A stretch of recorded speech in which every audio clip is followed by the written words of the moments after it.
दोस्तों, स्वागत है आपका हमारे चैनल आर के वर्मा में। दोस्तों, गर्मी की दोपहर थी।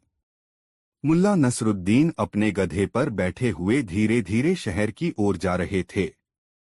उनके पास बस कुछ सिक्के थे और वे सोच रहे थे कि बाजार से क्या खरीदा जाए। तभी उन्होंने देखा कि सड़क किनारे एक आदमी जोर जोर से चिल्ला रहा था, सुनो सुनो, जिसने भी राजा के महल के रहस्य को सुलझा लिया उसे मिलेगा शानदार इनाम। मुल्ला ने तुरंत गधे की लगाम खींची और उस आदमी के पास पहुंचे। भाई, ये क्या माजरा है? उन्होंने पूछा। वह आदमी बोला, राजा का महल रहस्यमयी हो गया है। हर रात महल के अंदर से अजीब आवाजें आती हैं, लेकिन कोई नहीं जानता कि वहां क्या होता है। राजा ने ऐलान किया है कि जो भी इस रहस्य को सुलझाएगा उसे 100 अशर्फियां मिलेंगी। मुल्ला के कान खड़े हो गए। 100 अशर्फिया, यह तो बड़ा ही बढ़िया मौका है।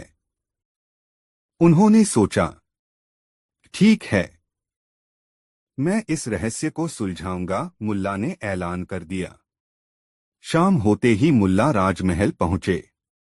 राजा ने उन्हें देखा और बोले, मुल्ला, अगर तुम इस रहस्य को सुलझा पाए तो तुम्हें इनाम मिलेगा, लेकिन अगर असफल रहे तो तुम्हें जेल में डाल दिया जाएगा। मुल्ला ने लंबी सांस ली और कहा, बिल्कुल, जहां इनाम बड़ा हो वहां जोखिम भी बड़ा होता है। रात होते ही मुल्ला को महल के एक बड़े कमरे में छोड़ दिया गया। वहां हर तरफ कीमती झाड़फानूस, चमकदार कालीन और सुनहरी मूर्तियां रखी थीं। मुल्ला आराम से एक कुर्सी पर बैठे और अपनी आंखें बंद कर लीं, लेकिन तभी इट्स खट सर्रर, कमरे में किसी के चलने की आवाज आई। मुल्ला चौंक गए और धीरे धीरे खिड़की के पीछे छिप गए। कुछ ही देर में उन्होंने देखा कि महल के फर्श के नीचे से एक गुप्त दरवाजा खुला और उसमें से 2 आदमी बाहर आए। वे धीरे धीरे आगे बढ़े और राजा की कीमती चीजें चुराने लगे। मुल्ला ने सोचा, अरे, तो ये कोई भूत-वूत नहीं बल्कि चोर हैं। वे चोर अपना काम खत्म करने ही वाले थे कि मुल्ला ने जोर से चिल्लाया, अरे ओ राजा के प्यारे चोरों, चोरी कर रहे हो या महल की सफाई कर रहे हो? चोर घबरा गए और भागने लगे, लेकिन मुल्ला नसरुद्दीन ने पास पड़ी भारी मूर्ति उठाकर एक चोर के पैर पर फेंकी। वह तड़पकर गिर पड़ा। दूसरा चोर भागने की कोशिश कर रहा था, लेकिन मुल्ला ने उसके ऊपर कालीन फेंक दिया और उसे भी पकड़ लिया। इनाम और इनाम का हाल। सुबह होते ही राजा को सारी बात बताई गई। राजा खुश होकर बोले, मुल्ला, तुमने बहुत बड़ा काम किया है, तुम्हें इनाम दिया जाएगा। राजा ने उन्हें 100 अशर्फियां दी। मुल्ला खुशी खुशी अशर्फियां लेकर बाजार गए और मजे से नए कपड़े, मिठाइयाँ और ढेर सारा खाना खरीदा। लेकिन तभी बाजार में एक ठग उनके पास आया और बोला, मुल्ला साहब, मैं तुम्हें एक गुप्त खजाने की खबर दे सकता हूँ, लेकिन बदले में तुम्हें अपनी सारी अशर्फियां मुझे देनी होंगी। मुल्ला ने हंसते हुए कहा, भाई, मैंने एक रहस्य हल करके ये अशर्फियां कमाई हैं, अब दूसरा रहस्य खोजने के लिए इन्हें गंवाने का कोई इरादा नहीं। शिक्षा। कभी कभी बड़ा इनाम पाने के बाद भी हमें लालच से बचना चाहिए, वरना जो मिला है वो भी चला जाता है। मुल्ला नसरुद्दीन और अनोखी विरासत। एक दिन मुल्ला नसरुद्दीन अपने घर के आंगन में आराम से हुक्का पी रहे थे कि अचानक एक आदमी दौड़ता हुआ आया और हांफते हुए बोला, मुल्ला, बधाई हो, तुम्हें एक बड़ी विरासत मिलने वाली है। मुल्ला चौंक गए, कैसी विरासत? आदमी बोला, तुम्हारे दूर के रिश्तेदार हाजी अब्दुल रहमान का देहांत हो गया है और उनकी पूरी संपत्ति तुम्हारे नाम कर दी गई है। मुल्ला नसरुद्दीन यह सुनकर उछल पड़े। उन्होंने कभी सोचा भी नहीं था कि किसी दिन वे इतने अमीर हो सकते हैं। उन्होंने जल्दी से अपना गधा उठाया और उस आदमी के साथ हाजी अब्दुल रहमान के गांव की ओर चल पड़े। गांव पहुंचने के बाद वकील ने दस्तावेज पढ़ना शुरू किया। हाजी अब्दुल रहमान अपनी सारी संपत्ति अपने सबसे चतुर और समझदार रिश्तेदार मुल्ला नसरुद्दीन के नाम करते हैं। यह सुनकर मुल्ला नसरुद्दीन खुशी से झूम उठे। लेकिन तभी वकील ने आगे पढ़ा। संपत्ति में शामिल हैं एक टूटी फूटी झोपड़ी, 2 घिसे पिटे जूते, एक पुरानी छतरी और सबसे कीमती चीज एक बिल्ली। पूरा गांव हंसने लगा। किसी को यकीन नहीं हुआ कि इतनी बड़ी घोषणा के बाद केवल यह सामान निकला। मुल्ला पहले तो निराश हुए, लेकिन फिर उन्होंने सोचा, कोई बात नहीं, कम से कम बिल्ली तो है। यह भी एक जिंदा चीज है, शायद इसके अंदर कोई रहस्य हो। बिल्ली का रहस्य। मुल्ला ने बिल्ली को गौर से देखा। वह एक साधारण बिल्ली लग रही थी, लेकिन वह बहुत आत्मविश्वास से इधर-उधर टहल रही थी, जैसे वह ही इस घर की असली मालकिन हो। मुल्ला ने गांव वालों से पूछा, क्या इस बिल्ली में कोई खासियत है? गांव के एक बुजुर्ग बोले, बिल्ली बहुत अजीब है। यह सिर्फ वहां बैठती है जहां कोई कीमती चीज छिपी होती है। मुल्ला की आंखें चमक उठीं। उन्होंने तुरंत बिल्ली को ध्यान से देखना शुरू किया। वह घर के एक कोने में जाकर बैठ गई और जोर जोर से म्याऊं म्याऊं करने लगी। मुल्ला को शक हुआ, क्या यहाँ कुछ छिपा हुआ है? उन्होंने फावड़ा उठाया और खुदाई शुरू कर दी। थोड़ी ही देर में उन्हें एक भारी मिट्टी का घड़ा मिला। जब उन्होंने घड़ा खोला तो उनकी आंखें फटी की फटी रह गईं। घड़े में सोने और चांदी के सिक्के भरे हुए थे। बुद्धिमानी का इनाम। अब वही गांव वाले जो मुल्ला पर हंस रहे थे, उनकी बुद्धिमानी की तारीफ करने लगे। मुल्ला ने मुस्कुराकर कहा, देखा, हाजी साहब ने सही कहा था कि मैं सबसे चतुर रिश्तेदार हूं, वरना यह खजाना किसी और के हाथ नहीं लगता। शिक्षा। कभी भी किसी चीज को छोटा मत समझो, क्योंकि असली कीमत अंदर छिपी होती है। मुल्ला नसरुद्दीन और गांव वालों की समस्या। दोस्तों, एक बार मुल्ला नसरुद्दीन एक छोटे से गांव में रह रहा था। गांव के लोग उसे अक्सर अपनी समस्याओं के लिए ढूंढते थे, क्योंकि वह अपने विचित्र तरीकों और मजेदार समाधान के लिए प्रसिद्ध था। हर कोई उसे बुद्धिमान समझता था, लेकिन मुल्ला अपनी सरलता और हास्य से सभी को चौंका देता था। एक दिन गांव में एक अजीब समस्या सामने आई। गांव के सबसे बड़े जमींदार हाजी बशीर ने यह शिकायत की कि उसके बागीचे में फल खराब हो रहे हैं। वह बहुत परेशान था, क्योंकि सालों से उसका बाग बेशकीमती फलों से भरा रहता था, लेकिन इस बार उसके बाग के फल काले हो गए थे और सड़े हुए दिखने लगे थे।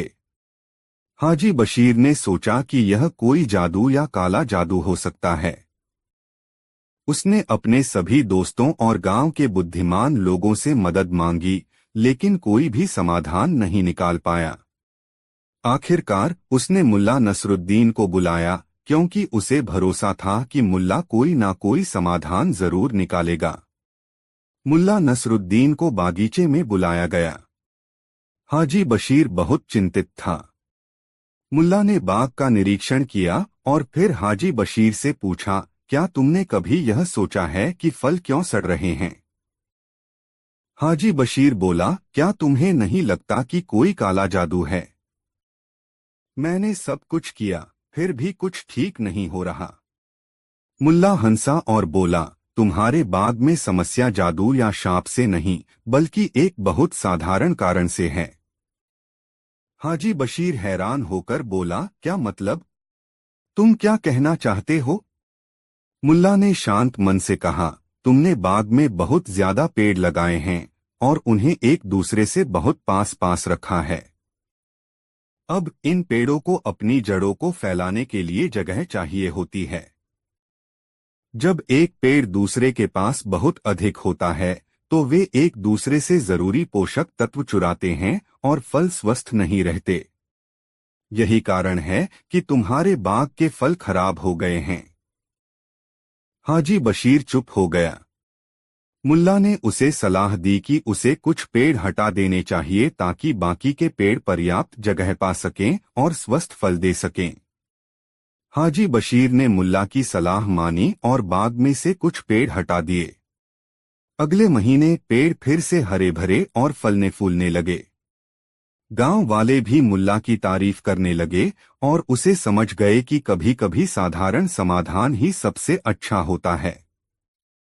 लेकिन यह कहानी यहीं खत्म नहीं होती।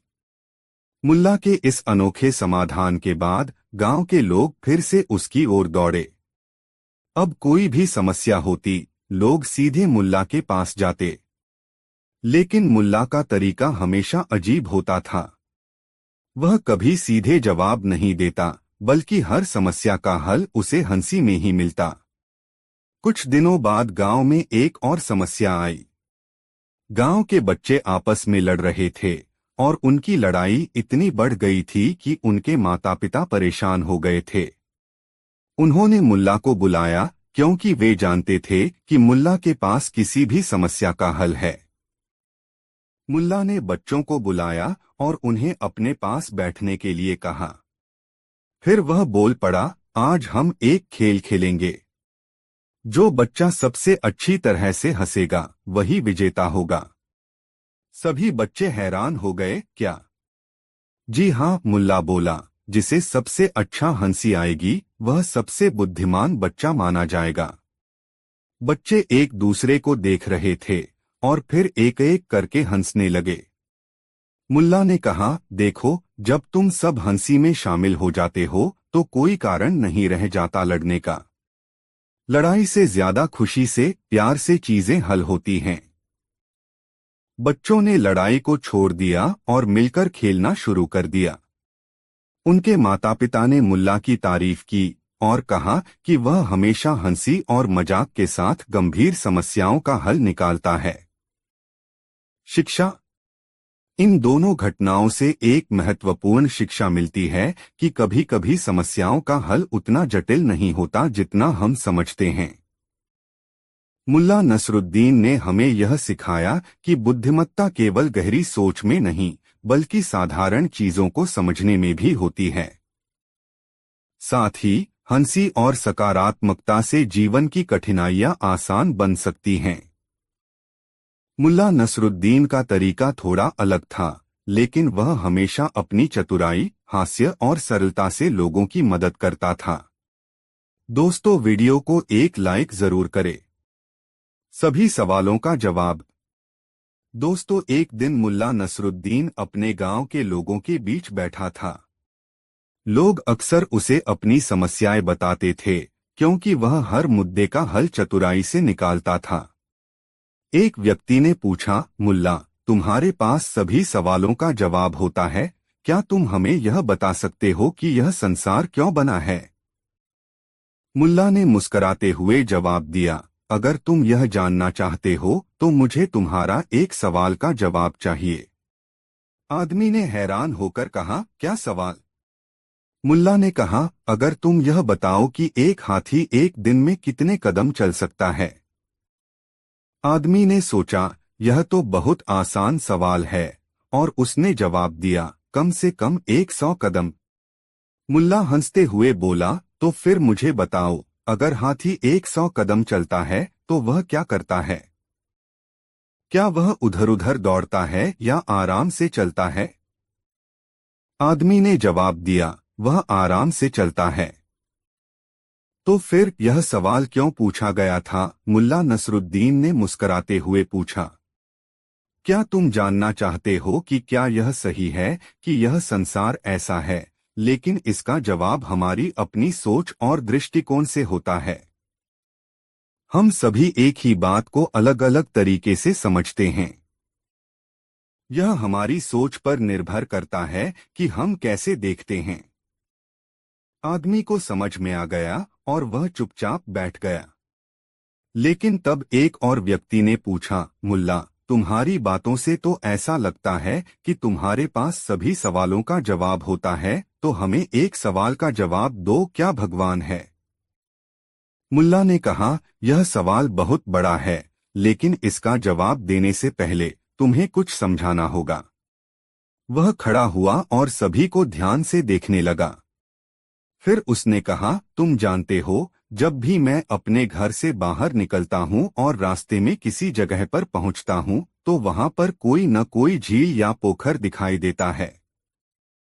परंतु अगर हम ठीक से सोचें, तो हम यह नहीं जानते कि यह पोखर किसने बनाया या यह क्यों है। हम बस यह मानते हैं कि यह वहाँ है। लोगों ने कहा, यह तो सही है, मुल्ला। मुल्ला ने अपनी बात जारी रखी, ठीक वैसे ही भगवान भी हमारी समझ और दृष्टिकोण से बाहर है। हम सभी उसे अपने अपने तरीके से समझते हैं, और यही सही है। कोई भी इसे ठीक से नहीं जान सकता है, लेकिन यह विश्वास रखना कि वह है, हमारी शक्ति और विश्वास को मजबूत बनाता है। जैसे झील हमारे रास्ते में आती है, वैसे ही भगवान हमारे जीवन के रास्ते में आते हैं। यह सुनकर सभी लोग चुप हो गए और मुल्ला की बातों पर विचार करने लगे। मुल्ला नसरुद्दीन ने कहा, मुझे नहीं पता कि भगवान क्या है या क्यों है, लेकिन जो कुछ भी है, हमें उसे समझने और उसकी प्रशंसा करने की कोशिश करनी चाहिए। आखिरकार मुल्ला ने अपनी यात्रा शुरू की और लोग उसकी बातें सोचते रहे। वह हमेशा जीवन को सरल और सच्चे तरीके से समझाने में विश्वास रखता था, न कि किसी जटिलता में उलझने में। दूसरा किस्सा, ध्यान की शक्ति। कुछ दिन बाद मुल्ला नसरुद्दीन के गांव में एक नया व्यक्ति आया। वह बड़ा ज्ञानी और संतुष्ट व्यक्ति था। उसने मुल्ला को चुनौती दी, मुल्ला, तुम बहुत बड़े ज्ञानी हो, तो क्या तुम मुझे बता सकते हो कि ध्यान का क्या महत्व है? मुल्ला ने मुस्कुराते हुए कहा, सुनो, मैं तुम्हें ध्यान के बारे में एक कहानी सुनाता हूँ। वह बैठ गया और कहने लगा, एक दिन एक बाघ जंगल में आराम कर रहा था, लेकिन तभी उसने देखा कि एक शेर शिकार पर निकलने के लिए तैयार है। शेर ने बाघ को देखा और बोला, क्या तुम ध्यान में बैठे हो, बाघ? बाघ ने जवाब दिया, नहीं, मैं तो आराम कर रहा हूँ। शेर ने कहा, तुम ध्यान में बैठकर क्या करोगे? बाघ ने उत्तर दिया, मैं शिकार करने के बजाय आराम कर रहा हूँ, क्योंकि मैं जानता हूँ कि ध्यान से मुझे आत्मशांति मिलती है और शिकार के बिना भी मैं संतुष्ट हूँ। तुम समझे? मुल्ला ने ध्यान से पूछा। व्यक्ति कुछ समय चुप रहा और फिर उसने कहा, अब मुझे समझ में आया, मुल्ला। ध्यान केवल मानसिक शांति और संतुलन लाता है।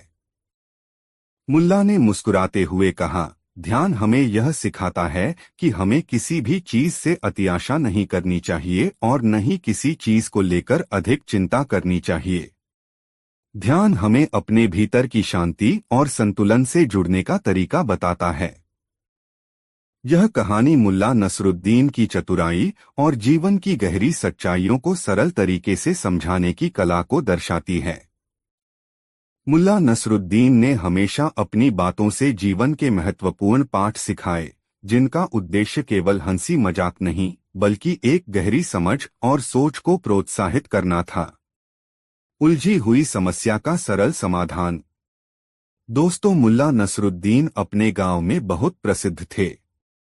उनकी समझदारी और अजीब तरह की चतुराई के कारण लोग हमेशा उनसे सलाह लेने आते थे।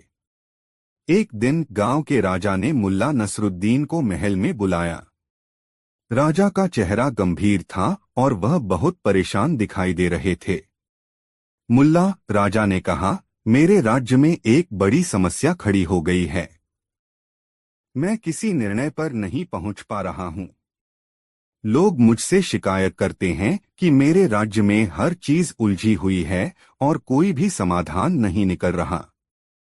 मुझे एक ऐसा तरीका चाहिए जिससे मैं सभी समस्याओं का हल निकाल सकूं। मुल्ला नसरुद्दीन मुस्कुराए और राजा से कहा, जहान पनाह, मैं आपके लिए एक उपाय लाया हूं। अगर आप इसे ठीक से समझेंगे तो सभी समस्याएं हल हो जाएंगी। राजा ने ध्यान से सुना और मुल्ला ने आगे कहा, मैं आपको एक कहानी सुनाना चाहता हूँ। कहानी की शुरुआत। यह बहुत समय पहले की बात है, मुल्ला ने कहा। एक छोटे से गांव में एक व्यापारी रहता था जो बहुत अमीर था। वह बहुत ही चालाक और होशियार था, लेकिन वह इतना ज्यादा घमंड करता था कि उसकी चतुराई के बारे में लोगों ने उसे एक धोखेबाज तक कहना शुरू कर दिया। एक दिन वह व्यापारी अपने घर में बैठा था और सोच रहा था कि अगर वह और भी ज्यादा अमीर बन जाए तो उसका नाम पूरे देश में होगा। व्यापारी ने सोचा कि उसे एक नई योजना बनानी चाहिए। उसने गांव के सबसे अच्छे और सबसे पुराने व्यापारी को चुनौती दी कि वह एक व्यापारिक प्रतिस्पर्धा में भाग ले। जो भी ज्यादा धन कमाएगा वह उस प्रतियोगिता का विजेता होगा। गांव का सबसे पुराने व्यापारी ने चुनौती स्वीकार की। प्रतियोगिता शुरू हुई। व्यापारी और पुराने व्यापारी दोनों ने कई व्यापारिक योजना बनाई, लेकिन वह व्यापारी जो अधिक चालाक था उसने पुरानी योजना का इस्तेमाल किया और पुराने व्यापारी को धोखा दे दिया। आखिरकार वह व्यापारी जीत गया। समस्या का समाधान। राजा ने ध्यान से कहानी सुनी, लेकिन अब वह उलझन में था। मुल्ला, राजा ने पूछा, यह कहानी तो बहुत दिलचस्प है, लेकिन इसका हमसे क्या संबंध है? क्या आप मुझे अपनी समस्या का समाधान देना चाहते हैं? मुल्ला नसरुद्दीन ने मुस्कुराते हुए कहा, राजा साहब, अब मैं आपको इसके साथ जुड़ी हुई शिक्षा बताऊंगा। व्यापारी ने जो किया वह सही था या गलत, यह महत्वपूर्ण नहीं है। सबसे महत्वपूर्ण यह है कि उसने अपनी चतुराई का इस्तेमाल अपनी समस्या को हल करने के लिए किया। लेकिन यहाँ पर एक और विचार करना चाहिए, क्या उसने अपने उस मार्ग से सच्चे दिल से न्याय किया? क्या उसे केवल अपनी जीत की खुशी मिली, या उसने कभी यह सोचा कि उसकी सफलता में दूसरों की हानि भी हो सकती है? राजा अब थोड़ा गंभीर हो गया। मुल्ला ने फिर कहा, मुझे पूरा यकीन है कि आपको यही सवाल अब अपने राज्य के बारे में पूछना चाहिए। आप खुद अपने फैसलों के परिणामों को देखिए और सोचिए कि क्या आपके राज्य में सब ठीक हो रहा है। क्या आपकी योजनाओं से सभी की भलाई हो रही है, या कहीं न कहीं लोग अनदेखी हो रहे हैं? राजा का जागरण। राजा को मुल्ला की बात समझ में आ गई। उसने तुरंत अपने मंत्री को बुलाया और कहा, हमने बहुत समय तक अपनी योजनाओं को अपनी चतुराई से तय किया है, लेकिन अब हमें यह देखना होगा कि उन योजनाओं से लोगों को कैसे लाभ हो रहा है। हम सिर्फ अपनी जीत के बारे में नहीं सोच सकते, हमें राज्य की समृद्धि और जनकल्याण के बारे में भी सोचना होगा। राजा ने अपने राज्य में सुधार की प्रक्रिया शुरू की और मुल्ला नसरुद्दीन की सलाह के अनुसार लोगों के दुखों और समस्याओं को सुलझाना शुरू किया। मुल्ला नसरुद्दीन ने फिर कहा, याद रखें, हर समस्या का समाधान केवल समझदारी से नहीं बल्कि सही दृष्टिकोण से भी निकाला जा सकता है। यह केवल अपनी जीत की ओर न देखकर दूसरों के भले की तरफ भी देखना जरूरी है। अंतिम शिक्षा। राजा ने मुल्ला नसरुद्दीन का धन्यवाद किया और कहा, आपने मुझे वह मार्ग दिखाया जो मैं नहीं देख पा रहा था। अब मैं अपने राज्य के लिए और लोगों की भलाई के लिए सही निर्णय लूंगा। मुल्ला नसरुद्दीन ने मुस्कुराते हुए कहा, जहानपनाह, सही निर्णय वह है जो न केवल आपके लिए अच्छा हो बल्कि सभी के लिए अच्छा हो। यही असली समझदारी है। राजा और उसके राज्य में बदलाव आया और लोग खुशहाल रहने लगे। मुल्ला नसरुद्दीन की सरलता और बुद्धिमानी ने सभी को यह सिखाया कि उलझी हुई समस्याओं का समाधान भी बहुत साधारण हो सकता है, अगर उसे सही दृष्टिकोण से देखा जाए। यह कहानी मुल्ला नसरुद्दीन की समझदारी और जीवन के जटिल सवालों को सरल तरीके से हल करने की क्षमता को दर्शाती है। दोस्तों, वीडियो को एक लाइक जरूर करें। दोस्तों, मुल्ला नसीरुद्दीन बगदाद जा रहा था। रास्ते में वह एक सराय में रुका। सराय में कुछ अफीमची पहले से डेरा जमाए हुए थे। जब मुल्ला नसीरुद्दीन पर उनकी नजर पड़ी तो उन्होंने उसे अपनी चैकड़ी में शामिल कर लिया। पहले तो उनके बीच सामान्य शिष्टाचार की बातें हुईं, फिर धीरे धीरे बातूनी अफीमचियों की बनाई। मुल्ला नसीरुद्दीन के पास उनकी बातें सुनने के अलावा कोई चारा नहीं रहा। उन अफीमचियों में एक व्यक्ति सुल्तानी सेना का सिपाही था। उसने हाकना शुरू कर दिया है, दोस्तों, आज मैं तुम लोगों के बीच हूं। यह तुम लोगों के लिए किस्मत की बात है। जानते हो क्यों? इसलिए कि मैं एक ऐसा सिपाही हूं जिसकी वीरता की गूंज आज भी सुल्तानी सेना में बरकरार है। 5 साल पहले जो युद्ध हुआ था उसकी चर्चा तुम लोगों ने सुनी होगी। उस युद्ध में मैं भी लड़ा था। एक दिन दुश्मनों के सैकड़ों सिपाहियों ने मुझे घेर लिया। मैं जरा भी नहीं डरा। अपने दोनों हाथों में तलवार लेकर मैं दाएं बाएं, आगे पीछे चकर घिन्नी की तरह तलवार चलाता रहा और दुश्मनों की गर्दनें कटती रहीं। कचा छपाक खच। थोड़ी देर में ही दुश्मन सेना के सारे सिपाहियों की लाशें युद्धभूमि में बिछ गईं। मुल्ला नसीरुद्दीन अब तक उस सिपाही की बातें बड़े गौर से सुन रहा था। उस सिपाही के चुप होते ही मुल्ला नसीरुद्दीन ने अपनी दाढ़ी सहलाते हुए कहा, मैंने भी एक बार दुश्मन सेना के सिपाही के दोनों पैर तलवार के एक ही प्रहार से उड़ा दिए थे। खचाक। मुल्ला नसीरुद्दीन ने तलवार चलाने का अभिनय करते हुए कहा। अफीमचियों की तंद्रा अचानक टूटी और वे मुल्ला नसीरुद्दीन की तरफ अचरज भरी नजरों से देखने लगे। उनमें से एक ने मुल्ला नसीरुद्दीन से पूछा, क्यों भाई, तुमने सिर क्यों छोड़ दिया? पैर क्यों काट दिए? इसमें कोई राज की बात है तो बताओ। राज की बात क्या खाक होगी, मुल्ला नसीरुद्दीन ने हंसते हुए कहा, अरे भाइयों, मैंने दुश्मन के दोनों पैर इसलिए काटे थे कि उसके सिर पहले ही धड़ से अलग किए जा चुके थे। मुल्ला नसीरुद्दीन की बात सुनकर सभी हंसने लगे। उनको हंसता छोड़कर मुल्ला नसीरुद्दीन अपने कमरे में चला आया। मुल्ला नसीरुद्दीन जब बुखारा में था तब उसकी शोहरत बुलंदियों पर थी। बुखारा के अमीर लोग मुल्ला नसीरुद्दीन की सोहबत पसंद करते थे। जब कभी किसी रईस के घर कोई दावत होती तो वहां से मुल्ला नसीरुद्दीन का बुलावा अवश्य आता। मुल्ला नसीरुद्दीन भी ऐसी दावतों में जाना पसंद करता था क्योंकि इससे कई तरह के लोगों से मिलना जुलना हो जाता था और आसपास घटित हो रही घटनाओं की जानकारी भी मिल जाती थी। एक दिन मुल्ला नसीरुद्दीन को बुखारा के एक बड़े रईस ने अपने घर दावत पर बुलाया। रईस के घर उसके पोते ने जन्म लिया था।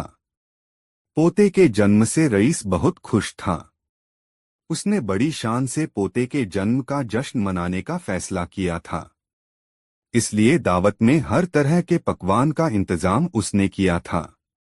इस व्यवस्था के साथ ही उसने इस दावत में बखारा के सभी नामी गिरामी लोगों को बुलावा भेजा था तथा मुल्ला नसीरुद्दीन जैसे लोगों से खुद मिलकर गुजारिश कर आया था कि वह उसके घर दावत में जरूर आए। दावत के समय जब मुल्ला नसीरुद्दीन रईस के घर पहुंचा, उस समय तक रईस के लगभग सभी अतिथि वहां आ चुके थे। अतिथियों के बीच मुल्ला नसीरुद्दीन अपनी पतली लंबी दाढ़ी और अपनी नोकदार टोपी के कारण सबके आकर्षण का केंद्र बना हुआ था। लोग चैकड़ियों में खड़े बातें कर रहे थे। रईस के आग्रह पर दावत आरंभ हुई। दावत के दौरान रईस ने अपनी दौलत का हर संभव प्रदर्शन किया था। सोने की थाली, चांदी के कटोरे, सोने के चम्मच का दावत के दौरान भरपूर उपयोग हुआ था। मुल्ला नसीरुद्दीन के आगे वाली पांत में भोजन करने के लिए एक नीली शेरवानी वाला आदमी बैठा हुआ था। मुल्ला नसीरुद्दीन ने देखा कि उसने सोने का एक चम्मच, जिसके बेंट पर हीरे जड़े हुए थे, अपने बाएं हाथ से उठाया और इधर-उधर देखते हुए उस चम्मच को चुपके से शेरवानी की बाईं जेब के हवाले कर दिया। यह काम उसने इतनी चालाकी से किया था कि उसकी इस हरकत का उसके पास बैठे लोगों को भी अंदाज नहीं लगा। मुल्ला नसीरुद्दीन उस व्यक्ति पर अपनी निगाहें टिकाए रहा। जब पांत में बैठे लोगों का भोजन समाप्त हो गया, तब मुल्ला नसीरुद्दीन अपनी जगह से उठा और अपनी दाढ़ी सहलाता हुआ बड़े ही नाटकीय ढंग से बोला, अजीज दोस्तों, मैं मुल्ला नसीरुद्दीन है। कुछ दिन पहले मैं चीन के एक जादूगर का मेहमान था। मैंने जादूगर से कुछ रोचक और रोमांचक जादू सीखी है। खुशी के इस मौके पर मैं चाहता हूं कि आप लोगों को अपना जादू दिखाऊं। लोगों को भला क्या एतराज हो सकता था। सबने एक स्वर से मुल्ला नसीरुद्दीन को जादू दिखाने के लिए कहा। मुल्ला नसीरुद्दीन ने अपनी थाली से सोने का चम्मच निकाला और सबको दिखाते हुए कहा, दोस्तों देखो, मैंने यह चम्मच अपनी शेरवानी की बाईं जेब में रखी। अच्छा बताओ, चम्मच कहाँ है? सबने कहा, आपकी शेरवानी की बाईं जेब में। मुल्ला नसीरुद्दीन ने तपाक से कहा, गलत। फिर उसने दावत देने वाले रईस से कहा, जनाब, आप जरा नीली शेरवानी वाले महाशय की शेरवानी की बाईं जेब में हाथ डालकर देखें। मुझे लगता है कि चम्मच वही है। रईस ने नीली शेरवानी वाले की बाईं जेब में हाथ डाला तो उसके हाथ में चम्मच आ गया। सबने मुल्ला नसीरुद्दीन की कला का स्वागत ताली बजाकर किया, लेकिन नीली शेरवानी वाला शख्स मुल्ला नसीरुद्दीन से आंखें भी नहीं मिला पाया। दोस्तों, मुल्ला नसीरुद्दीन बहुत दिनों के बाद बुखारा आया हुआ था। जैसे जैसे उसके पहचान के लोगों को मुल्ला नसीरुद्दीन के बुखारा में होने की जानकारी मिल रही थी, वैसे वैसे मुल्ला नसीरुद्दीन के पास मिलने आने वालों की संख्या में इजाफा हो रहा था। मुल्ला नसीरुद्दीन खुश था। उसे लगा बुखारा आने का निर्णय गलत नहीं था। लोग इतने अरसे बाद भी उसे भूले नहीं हैं। दोस्तों, मुल्ला नसीरुद्दीन शाहतबियत इंसान था। उसकी शाहखर्ची और अलमस्ती देखकर लोग अपनी हैरत कुछ इस कदर बयां करते, गजब है, यह मुल्ला नसीरुद्दीन भी। जेब में भले ही चिल्लर भी न हो मगर खर्च करने से बाज नहीं आता। इसे तो बादशाहत नसीब होनी चाहिए थी। मुल्ला नसीरुद्दीन अपनी जीवन शैली के कारण हर दिल अजीज बन गया था। उसकी फितरत थी लोगों के काम आना।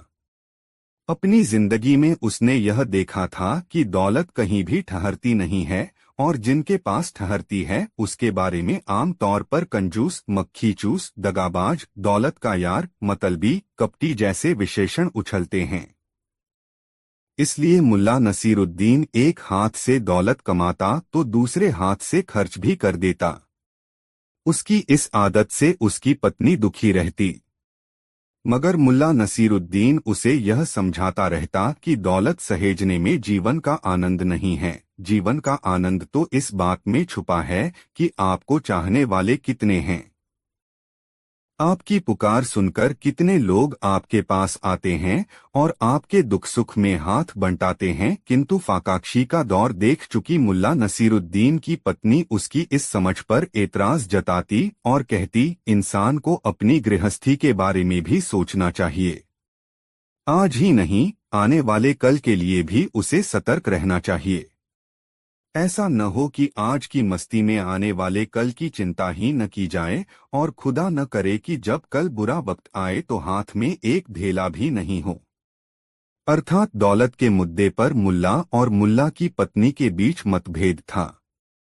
उनके बीच जीवन जीने के तरीके के बारे में बहस का दौर चल ही रहा था कि अचानक मुल्ला नसीरुद्दीन की आय का साधन जाता रहा और मुल्ला नसीरुद्दीन के सामने गंभीर आर्थिक संकट उपस्थित हो गया।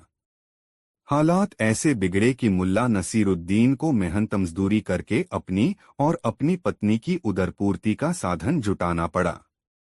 मुल्ला नसीरुद्दीन इस फाकाक्षी के दौर में भी अपनी शाहखर्ची पर काबू नहीं रख पाया।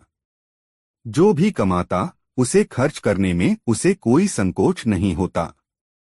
उसकी पत्नी कल की चिंता में दुबली होने लगी। एक दिन मुल्ला नसीरुद्दीन को जंगल में पेड़ काटने का काम मिला।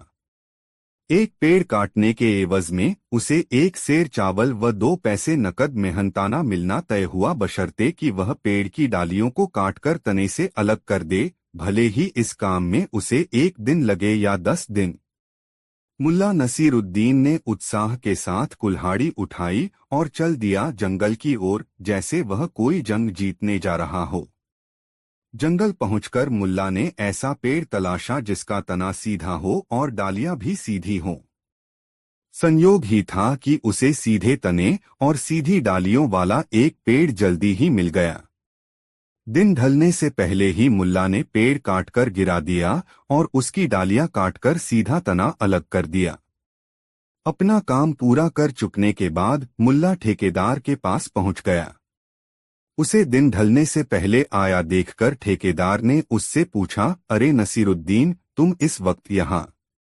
हाँ, अपनी मजदूरी लेने आया हूँ, मुल्ला नसीरुद्दीन ने अपनी दाढ़ी सहलाते हुए ठेकेदार से कहा। तो क्या तुम पेड़ काटकर आ रहे हो? अविश्वास भरे शब्दों में ठेकेदार ने पूछा। हाँ, मुल्ला नसीरुद्दीन ने विश्वास भरी नजरों से ठेकेदार को देखते हुए कहा। जैसे कहा था वैसे ही कटा? ठेकेदार ने मुल्ला नसीरुद्दीन से पूछा। हाँ, मुल्ला नसीरुद्दीन ने फिर हामी भरी। अच्छा, चलो मुझे दिखाओ, तुमने कैसे पेड़ काटा है और डालियां कैसे सजाई हैं। मगर ठेकेदार को मुल्ला नसीरुद्दीन की बातों पर यकीन नहीं हुआ। उसने कहा, मुल्ला नसीरुद्दीन को भला क्या एतराज होता। उसने ठेकेदार के साथ जंगल का रुख कर लिया। ठेकेदार जब जंगल पहुंचा तो कटा हुआ पेड़ देखकर बहुत खुश हुआ। मुल्ला नसीरुद्दीन ने ठीक वैसे ही पेड़ काटा था जैसा वह चाहता था। खुश होकर ठेकेदार ने मुल्ला को 2 की जगह 4 पैसे दिए और 1 की जगह 2 सेर चावल। मुल्ला के लिए यह बहुत था। घर में पत्नी के सिवा और कोई सगा संबंधी तो था नहीं, इसलिए मुल्ला ने सोचा, इतना चावल दोनों पति पत्नी के लिए कुछ दिनों की जरूरतें पूरी कर देगा। घर पहुंचकर मुल्ला ने पत्नी को चावल का थैला थमाते हुए कहा, आज पुलाव बना लो, मैं घी और गोश्त लेकर आता हूँ। मजदूरी में 4 पैसे भी मिले हैं, मैं 2 पैसे लेकर जाता हूँ और ये 2 पैसे तुम रख लो। जब कोई जरूरत हो खर्च कर लेना। मैं समझता हूँ कि 1 पैसे का घी और 1 पैसे का गोश्त काफी होगा। मैं अपने दोस्तों को भी बुला लूंगा। बहुत दिन हुए किसी को हमने खिलाया नहीं। इतना कहकर मुल्ला नसीरुद्दीन ने अपनी पत्नी को 2 पैसे दे दिए और खुद झोला लेकर सामान खरीदने निकल गया। गोश्त और घी लेकर मुल्ला जल्दी ही घर लौट आया और पत्नी से कहा, तुम पुलाव पकाओ, मैं अपने दोस्तों को बुलाने जा रहा हूँ। मुल्ला के जाने के बाद उसकी पत्नी ने सोचा कि इस आदमी का दिमाग नहीं बदला। इतनी बुरी हालत में भी फिजूल खर्ची की आदत नहीं गई। आखिर क्या जरूरत आ गई दोस्तों को दावत देने की? अच्छा, आने दो दोस्तों को, खिलाती हूँ पुलाव। उसने गोश्त और घी छुपाकर रख दिया और खुद रसोई में बैठकर रोने लगी। जब मुल्ला नसीरुद्दीन अपने 4 दोस्तों के साथ अपने घर लौटा तब पत्नी को विलाप करते पाया। मुल्ला चकित होकर अपनी पत्नी को देखते हुए सोचने लगा, अरे क्या हुआ इसे? अभी तो भली चंगी थी, अब ऐसे रो रही है कि मानो दुखों का पहाड़ टूट पड़ा हो इस पर। ऐसा सोचते हुए मुल्ला नसीरुद्दीन ने उससे पूछा, अरे क्या हुआ तुम्हें? इस तरह बिल्ख बिल्ख कर क्यों रो रही हो? होना क्या है? तुम दोस्तों को बुला लाए हो, इधर जो पुलाव मैंने पकाया था उसे बिल्ली खा गई। उसकी पत्नी ने रुआसी आवाज में मुल्ला से कहा। दोस्तों, मुल्ला नसीरुद्दीन के गांव में एक बार अकाल पड़ा। लोग अन्न के दाने के लिए तरस गए। अकाल का प्रभाव गांव के बाजार पर भी पड़ा और सदा गुलजार रहने वाले बाजार में सन्नाटा सा छाने लगा। लोगों के पास पैसे नहीं रहे तो उसके असर से बाजार की आमद भी प्रभावित हुई। मुल्ला नसीरुद्दीन बाजार के काम से ही अपना और अपनी बेगम का पेट पालता था, लेकिन अकाल के प्रभाव के कारण उन व्यापारियों की हालत भी ठीक नहीं थी जिनसे मुल्ला नसीरुद्दीन को कोई न कोई काम मिल जाया करता था। उसे अब कभी बाजार में काम मिलता और कभी नहीं मिलता। इस तरह कई महीने गुजर गए। मुल्ला नसीरुद्दीन की जमा पूंजी निकल गई। खस्ताहाली की वजह से उसकी बेगम चिड़चिड़ी हो गई। मुल्ला नसीरुद्दीन इन स्थितियों के बीच भी अपनी अलमस्ती में रहता और अपनी बेगम से कहता, बेगम, खुदा के इस बंदे के रहते तुम्हें जरा भी फिक्र करने की जरूरत नहीं। बस तुम हर हाल में खुश रहा करो। तुम्हारी ही नहीं, पूरे गांव की हालत खराब है। जरा उन लोगों के बारे में सोचो जो हफ्तों पत्ते उबालकर खाते हैं। भूखे पेट नसीहत किसे अच्छी लगती है। मुल्ला नसीरुद्दीन की पत्नी भी मुल्ला की नसीहतों से चिढ़ सी जाती मगर कुछ बोलती नहीं थी। एक दिन मुल्ला नसीरुद्दीन गधे पर सवार होकर सुबह सुबह बाजार चला गया। उसे मालूम था कि घर में पकाने के लिए अन्न का एक दाना भी नहीं है। उसने एक जिम्मेदार गृहस्थ की तरह घर की जरूरत की पूर्ति के लिए अपनी क्षमता भर प्रयास किया मगर बाजार के व्यापारियों की भी हालत खराब थी। मुल्ला को काम तो मिला मगर पैसे नहीं मिले। काम देने वाले व्यापारी ने उसे बाद में पैसा देने का वादा करके भेज दिया। जब शाम ढले मुल्ला नसीरुद्दीन अपने घर खाली हाथ वापस आया तब उसकी बेगम ने उससे बहुत रुसे स्वर में कहा, घर में अनाज का एक दाना भी नहीं है और तुम सब कुछ जानते हुए खाली हाथ वापस आए हो। आखिर ऐसे कब तक चलेगा? आखिर दिन भर तुम करते क्या रहे? करता क्या रहा? मैं खुदा का बंदा हूं। जहां खुदा भेज दे चला जाता हूं और जो काम दे दे कर लेता हूं, मुल्ला नसीरुद्दीन ने तल्खी से कहा। मुल्ला नसीरुद्दीन को तल्ख होता देखकर बेगम का गुस्सा सातवें आसमान पर पहुंच गया। वह क्रोध में धधकती हुई बोली, वाह क्या कहने! दिन भर निठल्ले की तरह मटर गश्ती करो और शाम को बीवी को बताओ कि मैं तो खुदा की नौकरी करता हूं। खुदा जो कहता है वही करता हूं तो अपने खुदा से पगार क्यों नहीं मांगते हो? खुदा से पगार मांगो। कहो खुदा से कि तुम्हारा परिवार हो रहा है फाकाक्षी का शिकार। मुल्ला नसीरुद्दीन को बेगम की बातें चुभ गईं। बेगम का गुस्सा चूंकि वाजिब था इसलिए उसने कुछ कहा नहीं और तुरंत गधे पर सवार होकर घर से बाहर चला आया। गधा अपनी मस्ती में चल रहा था और मुल्ला नसीरुद्दीन गधे पर बैठा सोच रहा था, जाऊं तो कहाँ जाऊं? मांगू तो किससे? सबकी हालत जानता हूं। किसी के पास अपना ही पेट भरने के लिए अनाज नहीं है तो कोई कहां से मेरी सहायता करेगा?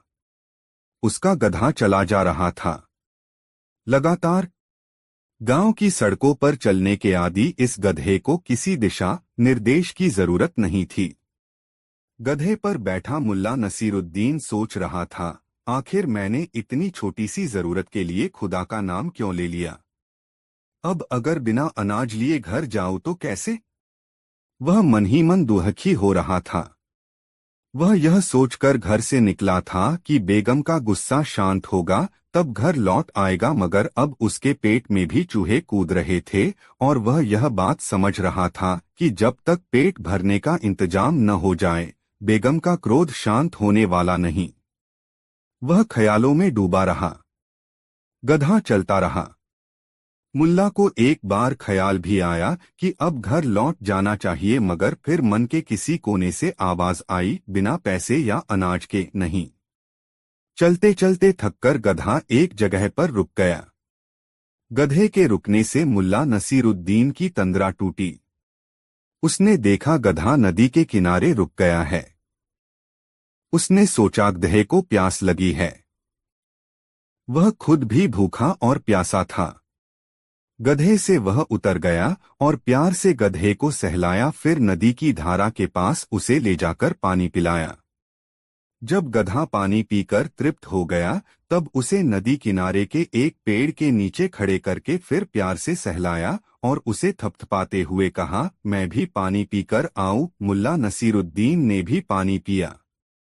पानी पीने के बाद उसे थकान अनुभव होने लगी। वह गधे के पास ही जमीन पर लेट गया। थोड़ी देर में ही उसे नींद आ गई। सूरज की पहली किरण ने जब उसे सहलाया तब उसकी नींद खुली। ठंडी हवा के झोंकों की मस्ती ने उसमें जैसे नया प्राण फूंका। चिड़ियों के कलरव को उसने देर तक मुग्ध होकर अपनी पलकें मूंद कर सुना। भूख प्यास का कोई एहसास उस वक्त उसे नहीं था। उसने नदी में डुबकी लगाई और तरोताजा होकर नदी किनारे ही एक पेड़ के नीचे बैठकर सोचने लगा, बेगम ने कल कुछ नहीं खाया और आज भी कहीं से कुछ मिलने की उम्मीद नहीं है। गधा नदी किनारे इधर-उधर उगी सूखी कुम्हलाई दूब चरने में व्यस्त था। मुल्ला नसीरुद्दीन को अपनी बेगम की बात याद आई, तू खुदा का बंदा है तो खुदा से अपनी पगार क्यों नहीं मांगता? मुल्ला नसीरुद्दीन के दिमाग में यही बात गूंजने लगी। भूख से त्रास्त मुल्ला नसीरुद्दीन को अपनी नहीं, अपनी बेगम की चिंता थी। पता नहीं उस पर क्या बीत रही होगी। रात भर उसने उसका इंतजार किया होगा, भूखे रहकर पता नहीं क्या कुछ सोच रही होगी। उलझनों और सवालों से घिरे मस्तिष्क को शांत करने के लिए मुल्ला वहीं एक पेड़ के नीचे बैठ गया। थोड़ी देर के बाद उसके दिमाग में विचार आया, बैठे रहने से क्या फायदा? खुदा से अपनी पगार मांगता हूं। सुना है खुदा बहुत रहमदिल है, क्या पता सुन ही ले। ऐसा सोचकर उसने अपने कपड़े ठीक किए, सिर की नोकदार टोपी को दुरुस्त किया, अपनी पतली लंबी दाढ़ी को सहलाकर सीधा किया और फिर पलकें बंद कर जोर जोर से बोलने लगा, मेरे मौला, ये मेरे खुदा, मैं तुम्हारा बंदा मुल्ला नसीरुद्दीन तुमसे अपनी पगार मांगता हूँ। घर में अनाज का एक दाना भी नहीं है, मुझे मेरी पगार भेज दे। ये बातें कहने से मुल्ला नसीरुद्दीन को एक अजीब सी तसल्ली हुई। उसका बेचैन मन शांत होने लगा। इस सुखद एहसास को समेटने के लिए मुल्ला नसीरुद्दीन पलकें बंद किए कहने लगा, मेरे खुदा, मेरे मौला, मैं भूखा हूँ, मेरी बेगम भूखी है, कुछ खाने को दे और मेरे लिए महीने भर की पगार भेज दे। जिस समय मुल्ला नसीरुद्दीन खुदा से फरियाद कर रहा था, उसी समय उधर से एक सौदागर गुजर रहा था। सौदागर ने नदी के किनारे रुककर अपने घोड़े को पानी पिलाया और थकान मिटाने के लिए एक पेड़ के तने से टिककर बैठ गया। अभी थोड़ा समय ही बीता था कि उसके कानों में आवाज आई, या मेरे खुदा, मेरे मौला, मैं भूखा हूँ, मेरी बेगम भूखी है, कुछ खाने को दे और मेरे लिए महीने भर की पगार भेज दे। इस अजीब से लिबास वाले मुल्ला नसीरुद्दीन की गुजारिश सुनकर सौदागर को मजाक सूझा। उसने मुल्ला नसीरुद्दीन को चौंकाने के लिए अपने पास से मठरियों की थैली निकाली और दो चार मठरियां अपने लिए रखकर पूरी थैली मुल्ला नसीरुद्दीन के लिए बांधकर एक किनारे रख दी। फिर उसने अशरफियों की अपनी थैली निकाली और एक हाथ में अशरफियों की थैली और दूसरे हाथ में मठरियों की थैली लेकर मुल्ला नसीरुद्दीन के पास गया और उसके सामने धीरे से दोनों थैलियां रख दी। फिर दबे पांव वहां से चलकर अपनी जगह आकर बैठ गया। वह देखना चाहता था कि अब मुल्ला नसीरुद्दीन क्या करता है। मठरियों से उठती सोंधी गंध जब मुल्ला नसीरुद्दीन ने महसूस की तो अनायास ही उसकी आंखें खुल गईं। उसने अपने सामने रखी दोनों थैलियों को देखा, फिर आसपास दृष्टि दौड़ाई, कहीं कोई नजर नहीं आया। तब उसने थैली खोली और एक थैली में झांकती मठरियां दिखीं और दूसरी में अशरफिया। मुल्ला नसीरुद्दीन ने अपनी दोनों बाहें आकाश की ओर फैला दीं और कहा, खुदा, तुम बड़े रहमदिल हो, तुमने मेरी पुकार सुन ली। मठरियां देखकर मुल्ला नसीरुद्दीन की भूख जाग गई। उसकी इच्छा हुई कि वह मठरियां खा ले, मगर तभी उसे याद हो आया कि उसकी बेगम भी तो भूखी है। उसने मठरियों की थैली और अशरफियों की थैली उठाई और अपने गधे पर सवार होकर घर की ओर चल पड़ा, यह सोचकर कि घर पहुंचकर मियां बीवी चैन से मठरियां खाएंगे। सौदागर मुल्ला नसीरुद्दीन को गधे पर सवार होकर जाते हुए देखता रहा। उसने सोचा कि कोई बात नहीं, थोड़ी देर यह आदमी खुशी के कुछ लम्हे जी ले, फिर वह उसे अशर्फियों की सच्चाई बताकर उससे अशर्फियां मांग लेगा। गधे से वह जा रहा है, घोड़ा तो गधे से तेज चलता है, पलक झपकते ही पकड़ में आ जाएगा। अभी जाने दो। मुल्ला नसीरुद्दीन अपने घर की राह पर मुड़ गया। तब सौदागर ने अपना घोड़ा दौड़ाना शुरू किया। अपने घर पहुंचकर मुल्ला नसीरुद्दीन ने देखा बेगम झरोखे पर बैठी अपनी सूनी नजर से राह ताक रही थी। मुल्ला को देखकर बेगम भागी भागी आई और दरवाजा खोला। उसकी आंखें डबडबा गईं और वह मुल्ला से लिपटकर बोली, कहाँ चले गए थे मुझे छोड़कर? मुल्ला नसीरुद्दीन ने दोनों थैलियां अपनी बेगम को थमाते हुए कहा, तुम्हें छोड़कर कहाँ जाऊंगा? मैं तो खुदा से अपनी पगार मांगने गया था। जब पगार मिली तब तुम्हारे पास आ गया। पहले मठरिया खाओ, भूखी होगी। मैंने भी कुछ नहीं खाया है, मुझे भी भूख लगी है। फिर अशर्फिया गिन लेना। बेगम तुरंत रसोई में गई और वहां से एक थाल उठाकर ले आई। थैली से मठरिया निकालकर थाल में रखी। बाहर वाले कमरे में, जिसका उपयोग प्रायः बाहर से आए अतिथियों के लिए ही होता था, दोनों ने बैठकर मठरियों खाईं। पानी पिया, तृप्त हुए। फिर बेगम ने अशर्फियों की थैली खोली और अशर्फिया गिनकर बताया, पूरे 250 अशर्फिया हैं, 250। तभी वह सौदागर मुल्ला नसीरुद्दीन के बारे में पता लगाते हुए उसके घर पहुंचा। हुआ यह था कि उसने घोड़े को दूसरी राह पर घुमा लिया था और राह भटक जाने के कारण गधे पर बैठे आदमी की तलाश में मारा मारा फिर रहा था। उसने एक ग्रामीण से पूछा, भाई, तुमने इधर से किसी गधे पर सवार आदमी को जाते देखा है? तपाक उस ग्रामीण ने कहा, गधा सवार? कौन? मुल्ला नसीरुद्दीन। इस गांव में तो केवल एक ही शख्स ऐसा है जो गधे की सवारी करता है। मैं उसका नाम नहीं जानता, विवश स्वर में सौदागर ने ग्रामीण से कहा। हाँ, वह शख्स नोकदार रंग बिरंगी टोपी पहने है और उसकी पतली लंबी दाढ़ी है। हाँ हाँ, आप मुल्ला नसीरुद्दीन की बात कर रहे हैं, उस ग्रामीण ने कहा। फिर सौदागर की ओर देखकर उसने कहा, आप गलत रास्ते से जा रहे हैं। इस सड़क के बाद वाली सड़क से इसी दिशा में थोड़ी दूर चलने पर ही आपको एक बड़ी सी 3 मंजिलों वाली इमारत मिलेगी। वही इमारत मुल्ला नसीरुद्दीन की है। वह वहीं रहता है। इस तरह भटकता हुआ और लोगों से पूछता पाछता सौदागर मुल्ला नसीरुद्दीन के घर पहुंचा और दरवाजे पर दस्तक दी। बेगम ने जैसे ही दस्तक की आवाज सुनी तो वह भीतर चली गई। मुल्ला नसीरुद्दीन ने दरवाजा खोला। सामने एक अजनबी को देखकर उसने उस पर प्रश्नवाचक दृष्टि डाली। सौदागर ने झेंपते हुए कहा, आप मुल्ला नसीरुद्दीन हैं? देखिए जवाब, हम दोनों एक दूसरे से परिचित नहीं हैं। दरअसल मैं अपनी अशर्फियों की थैली की वापसी के लिए आया है। आप जब खुदा से पगार के लिए गुजारिश कर रहे थे, उसी वक्त मैं उधर से गुजर रहा था। मैंने मजाक में अपनी अशर्फियों की थैली आपके सामने रख दी थी। आप उसे लेकर चले आए। अब आप मुझे वह थैली लौटा दें।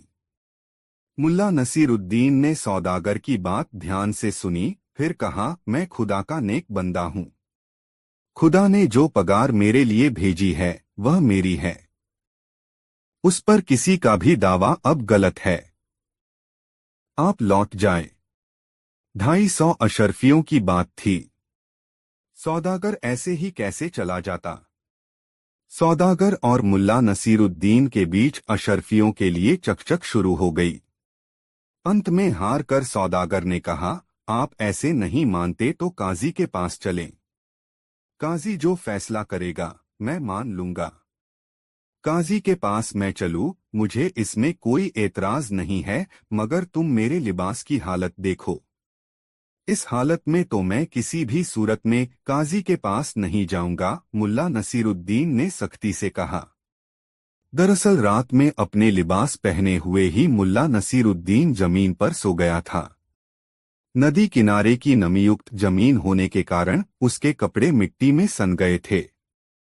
सौदागर ने मुल्ला नसीरुद्दीन के कपड़ों को देखा और मन ही मन कुछ सोचकर कहा, कोई बात नहीं है जनाब, आपको मैं अपनी शेरवानी और सलवार निकाल कर दे देता हूँ, आप इन्हें पहन लीजिए। सौदागर ने अपनी शेरवानी उतारी और सलवार का नाड़ा खोला और मुल्ला नसीरुद्दीन को दोनों कपड़े देकर कहा, बस जनाब, आप एक मेहरबानी करें, एक लुंगी मुझे दे दें ताकि उसे पहनकर मैं आपके साथ काजी के पास चल सकूं।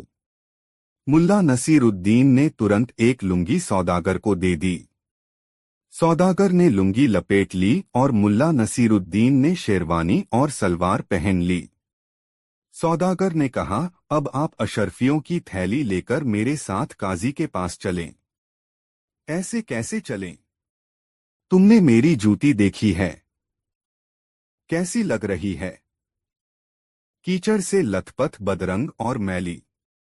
क्या मैं वह जूती पहनकर काजी के पास चलूं? हरगिज नहीं, मुल्ला नसीरुद्दीन ने आंखें तरेरते हुए कहा। अच्छा, कोई बात नहीं, आप नाराज न हो, मेरी जूती ले लें। सौदागर ने अपनी जूती उतारकर मुल्ला नसीरुद्दीन के सामने रख दी। लीजिए जनाब, यह जूती पहन लीजिए। मुल्ला नसीरुद्दीन ने जूती पहन ली। सौदागर ने कहा, अब तो चलेंगे काजी के पास, अब तो कोई समस्या नहीं है। समस्या कैसे नहीं है? समस्या तो है ही। नहीं, मैं नहीं जाऊंगा। इस तरह काजी के पास मुल्ला नसीरुद्दीन ने पाँव पटकते हुए कहा। अब क्या समस्या रह गई जनाब? कुछ कहें तो परेशान होते हुए सौदागर ने पूछा। अरे भाई, तुम्हारे पास दिमाग है या नहीं? मेरे पास सवारी के लिए सिर्फ एक गधा है, क्या समझते हो? मुल्ला नसीरुद्दीन गधे पर सवार होकर जाएगा काजी से मिलने? कतई नहीं, मुल्ला नसीरुद्दीन ने पाँव पटकते हुए कहा। ठीक है जनाब, सौदागर ने खुशामदी लहजे में कहा, आप मेरा घोड़ा से लीजिए। आप घोड़े पर बैठकर चलिए और मैं पावपैदल आपके साथ काजी के पास चलूंगा। मुल्ला नसीरुद्दीन ने ऐसा दिखाया जैसे वह विवश होकर काजी के पास चलने को तैयार हुआ हो, और कहा, ठीक है, चलिए। मुल्ला नसीरुद्दीन ने अशरफियों की थैली अपने हाथ में उठा ली और घर से बाहर आकर सौदागर के सफेद शानदार घोड़े पर सवार हो गया। शेरवानी, सलवार और शानदार जूती के साथ ही उसके सिर पर उसकी शानदार नोकदार टोपी थी। घोड़े पर जाता हुआ मुल्ला नसीरुद्दीन किसी सुल्तान से कम नहीं दिख रहा था, और घोड़े के साथ साथ लुंगी गंजी में चलता सौदागर, जो नंगे पांव भी था, किसी सिरफिरे से कम नहीं लग रहा था। चलते चलते आखिर दोपहर तक दोनों काजी के पास पहुंच ही गए। काजी को देखकर मुल्ला नसीरुद्दीन ने काजी को सलाम किया और कहा, हुजूर, मुझे इस सिरफिरे से बचा लो। काजी ने ऊपर से नीचे तक सौदागर को देखा। अपनी अशरफियों की चिंता में सौदागर बावला सा दिख रहा था। उसने मुल्ला नसीरुद्दीन को अशरफियों की थैली देने की कहानी सविस्तार काजी से कह सुनाई। काजी हैरत में पड़ गया और मुल्ला नसीरुद्दीन की तरफ एक बार देखने के बाद सौदागर से पूछा, तुमने बताया कि तुम सौदागर हो, और तुमने मजाक में अपनी अशरफियों की थैली मुल्ला नसीरुद्दीन को दे दी। कौन विश्वास करेगा तुम्हारी बात पर? ऐसा कहते हुए काजी ने फिर सौदागर को ऊपर से नीचे तक देखा। मौका ताड़कर मुल्ला नसीरुद्दीन ने तुरंत कहा, काजी साहब, बात सिर्फ अशरफियों की थैली की ही होती तो कोई बात नहीं थी। यह शख्स तो अब यह भी कहेगा कि यह शेरवानी भी उसकी है, यह सलवार भी उसकी है, यह जूती भी उसकी है, और बाहर खड़ा वह घोड़ा भी उसी का है जिससे मैं आया हूँ। मुल्ला नसीरुद्दीन की बात सुनकर सौदागर घबरा गया। अरे यह क्या? यह आदमी तो अचानक बदल गया। पहले तो मेरी अशर्फियों पर कब्जा कर लिया, अब मेरी शेरवानी, सलवार, जूती और घोड़े पर भी दावा कर दिया। वह बौखलाकर बोला, काजी साहब, काजी साहब। अशर्फिया जो मुल्ला नसीरुद्दीन के हाथ की थैली में हैं, सलवार, शेरवानी व जूती जो उसने पहन रखी है, और वह घोड़ा भी जिससे वह आया है, सचमुच सब मेरे हैं। काजी के सामने बावला सा सौदागर बार बार गिड़गिड़ाता हुआ अपनी बात दोहरा रहा था। सौदागर की हरकतों पर गौर करते हुए काजी ने मुल्ला नसीरुद्दीन की तरफ देखा। उसके चेहरे पर निश्चिंतता का भाव था और आंखों में विश्वास भरी चमक। काजी ने अपना फैसला सुनाया, खुद को सौदागर बताने वाले बावले को चिकित्सा के लिए अस्पताल भेजा जाए और मुल्ला नसीरुद्दीन को उसकी अशर्फियों, घोड़े एवं अन्य सभी असवाबों जो उससे ताल्लुक रखते हैं के साथ बाइज्जत बरी किया जाए। दोस्तों, वीडियो को एक लाइक जरूर करें। वीडियो कैसा लगा कमेंट में जरूर बताएं। मुल्ला नसीरुद्दीन के घर के सामने दो लोग आपस में झगड़ रहे थे। उनमें से एक चीख कर कह रहा था, यहाँ से तुम तब ही जा सकोगे जब मुझे मेरे मेहनताने के रूप में कुछ नहीं दे दोगे। दूसरा आदमी, जिसके सिर पर लकड़ियों का गट्ठर था, बार बार उसकी मिन्नत कर रहा था, बाबू साहब कुछ नहीं तो कुछ नहीं ही होता है। यह कोई चीज तो है नहीं जिसका आदान प्रदान हो सके। मगर वह आदमी अड़ा था, मुझे कुछ नहीं चाहिए तो चाहिए।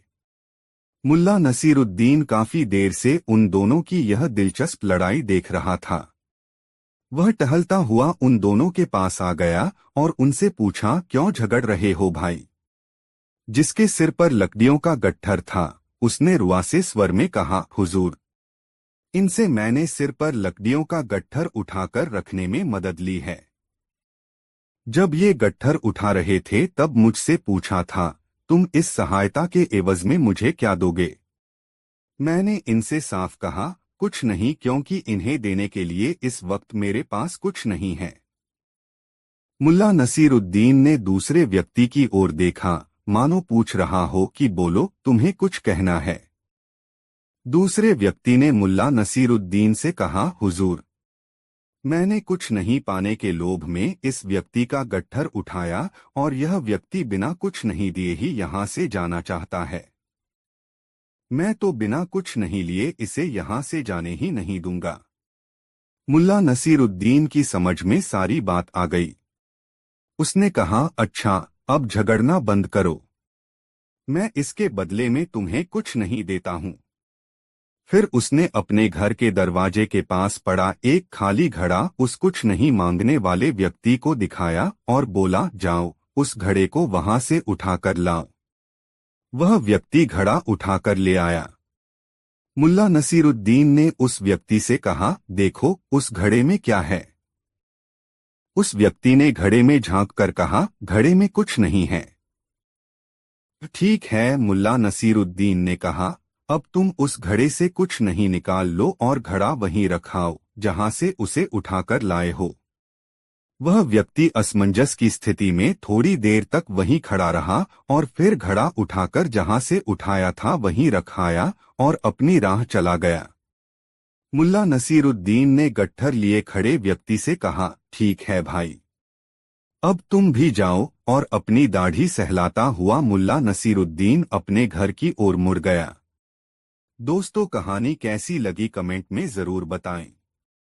दोस्तों, मुल्ला नसीरुद्दीन ने मदरसे की पढ़ाई पूरी कर ली थी और मिस्त्री का काम सीखने के लिए अपने गांव से प्रतिदिन पैदल ही शहर जाने लगा था।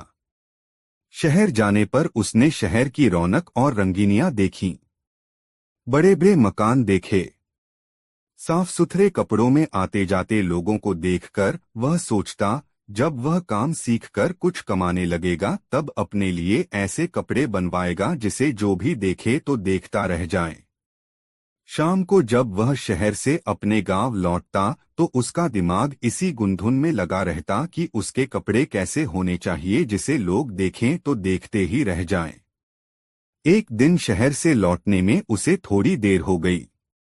उस्ताद ने उस दिन उसे शहर घुमाया और अफीम के अड्डे पर भी ले गया। उस दिन उस्ताद को कहीं से पैसे मिले थे। उन पैसों को पाकर वह बहुत खुश था। मुल्ला नसीरुद्दीन शहरी जीवन के बारे में बहुत कम जानता था। उस दिन अपने उस्ताद के साथ उसने बहुत कुछ नया देखा था। उसका उस्ताद अफीमची था। जब वह नसीरुद्दीन को शहर घुमा रहा था तब ही उसे अफीम की तलब महसूस हुई। वह नसीरुद्दीन को साथ लेकर अफीम के अड्डे पर पहुंच गया। खुद तो अफीम खाई ही, थोड़ी सी अफीम नसीरुद्दीन को भी चटा दी। अफीम खाने के थोड़ी देर बाद ही नसीरुद्दीन को यह दुनिया हसीन लगने लगी। सब कुछ अच्छा अच्छा सा दिखने लगा। इससे पहले मुल्ला नसीरुद्दीन ने कभी कोई नशा नहीं किया था। अफीम की पिनक में उसे यह दुनिया बहुत बदली हुई सी लग रही थी। उसके उस्ताद पर भी अफीम की धुन की सवार हो गई थी। वह लगातार गाना गाए जा रहा था। खुद अपने मुंह से गाने के साथ चलने वाला संगीत भी बजाता और फिर ऊंचे स्वर में कुछ गाने लगता। आवाज उसके मुंह में फंसती हुई निकलती जिससे यह समझ पाना मुश्किल होता कि वह गा क्या रहा है। किसी तरह मुल्ला नसीरुद्दीन अपने उस्ताद को उसके घर छोड़ आया और फिर अपने गांव की तरफ चल पड़ा। शहर की भीड़-भाड़ वाले इलाके में पहुंचकर मुल्ला को उस समय भीड़ कम महसूस हुई। दरअसल रात चढ़ आई थी।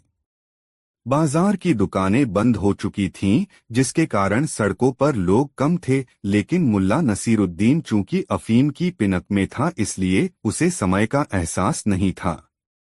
वह यह नहीं समझ पा रहा था कि रात चढ़ाई है, इसलिए दुकानें बंद हो गई हैं। वह चकित और भ्रमित सा शहर के बाजार वाले इलाके से गुजरा। उसे कई बार यह भ्रम भी हुआ कि वह गलत रास्ते पर चल रहा है, किंतु इस भ्रम के साथ ही वह चैतन्य होकर सड़क के दाएं बाएं देखने लगता तो पाता कि वह सही सड़क पर ही चल रहा है। इस तरह ठमकते चलते मुल्ला नसीरुद्दीन उस मोड़ पर पहुंच गया जहां से उसके गांव के लिए सीधी सड़क जाती थी। मुल्ला उस सड़क पर पहुंचने के बाद आश्वस्त हुआ कि वह सही सड़क पर और सही दिशा में चल रहा है। उसने याद किया, यह सड़क सीधे ऊंचे घेरे वाले कुएं तक ले जाएगी और कुएं की बाईं तरफ से खेत के बीच से निकलने वाली पगडंडी से चलकर वह सीधे अपने घर पहुंच जाएगा। यही रास्ता उसे बहुत कम समय में उसके घर पहुंचा देगा। आश्वस्त होते ही मुल्ला नसीरुद्दीन की चाल में फर्क आ गया। अब वह लंबे डग भरता हुआ चल रहा था। वह मन में सोचता, अब 10 कदम के बाद शीशम के वृक्षों की कतार शुरू हो जाएगी। गांव वालों ने श्रमदान करके इस सड़क के दोनों किनारों पर शीशम के पौधे लगाए थे। शीशम का सिलसिला खत्म होते ही फलदार वृक्षों का सिलसिला शुरू हो जाएगा और उसके बाद आ जाएगा ऊंचे घेरे वाला कुआं। इस तरह मन ही मन राह स्मरण करता हुआ मुल्ला नसीरुद्दीन कुएं तक पहुंच गया। पूर्णिमा की रात थी। मध्यरात्रि का समय था। जब मुल्ला नसीरुद्दीन कुएं के पास पहुंचा और वह उस खेत की पगडंडी की ओर जाने ही वाला था जो सीधे उसे अपने घर तक ले जाती, उसके मन में ख्याल आया, चलो जरा झांक लें, कुएं में कितना पानी है। मुल्ला नसीरुद्दीन सीधे घूमा और कुएं की जगत पर चढ़ गया और उसमें झांककर कुएं के पानी का अनुमान लगाने लगा। अभी कुएं में झांकते हुए 2-4 पल ही बीते होंगे कि मुल्ला को कुएं के पानी में चांद की प्रतिच्छाया दिखाई पड़ी। मुल्ला चौंक गया, अरे बाप रे, यह तो गजब हो गया।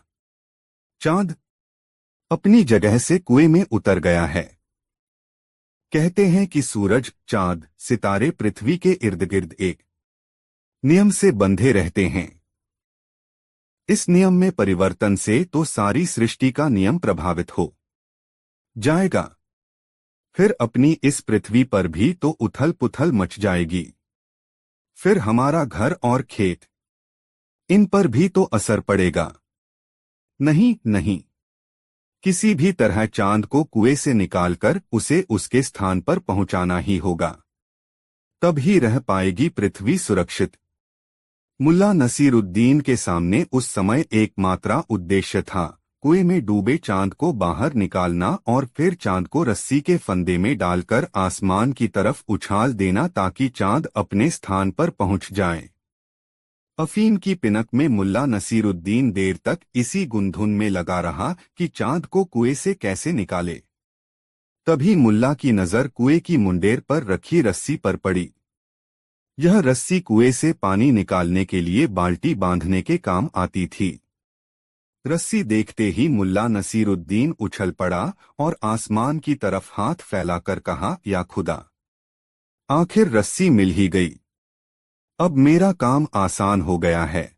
इसके बाद मुल्ला नसीरुद्दीन ने रस्सी उठाई, पानी में झांककर चांद की गोलाई का अनुमान लगाया और फिर अपने अनुमान के मुताबिक चांद की गोलाई के बराबर रस्सी का फंदा तैयार किया तथा बहुत सतर्कता से रस्सी को कुएं में फेंका। रस्सी को दाएं बाएं घुमाकर मुल्ला ने एक झटका दिया और फिर उसे पानी से खींचने लगा। रस्सी आसानी से पानी से बाहर आ गई। चांद उसमें नहीं फंसा था। खाली रस्सी देखकर मुल्ला को निराशा हुई।